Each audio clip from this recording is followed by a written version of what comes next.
pour les acheteurs d'une nouvelle voiture cette année, un tiers d'entre eux, selon les régions, vont voir la carte grise augmenter, le prix de la carte grise augmenter. C'est parce que les nouveaux exécutifs régionaux qui ont été élus fin 2015 ont voté l'an dernier de nouveaux barèmes fiscaux et ça se retrouve aujourd'hui dans le prix des cartes grises.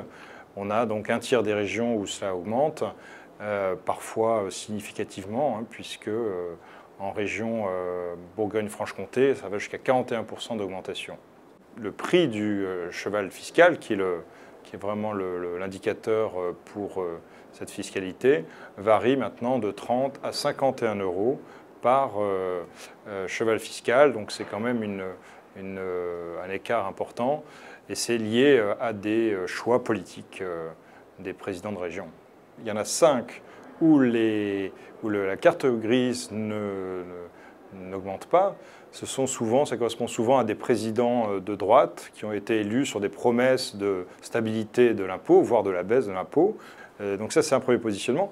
Il y a un deuxième positionnement qui est celui de trouver une valeur médiane à plusieurs régions fusionnées pour éviter justement les jalousies entre habitants.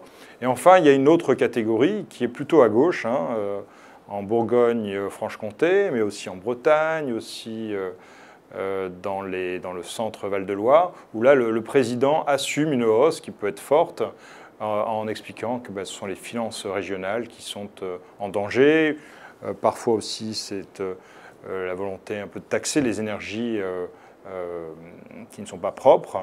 Alors c'est intéressant parce que ce sont des marqueurs politiques des nouvelles régions finalement, avec des présidents qui, par le biais de la fiscalité, marquent leurs priorités.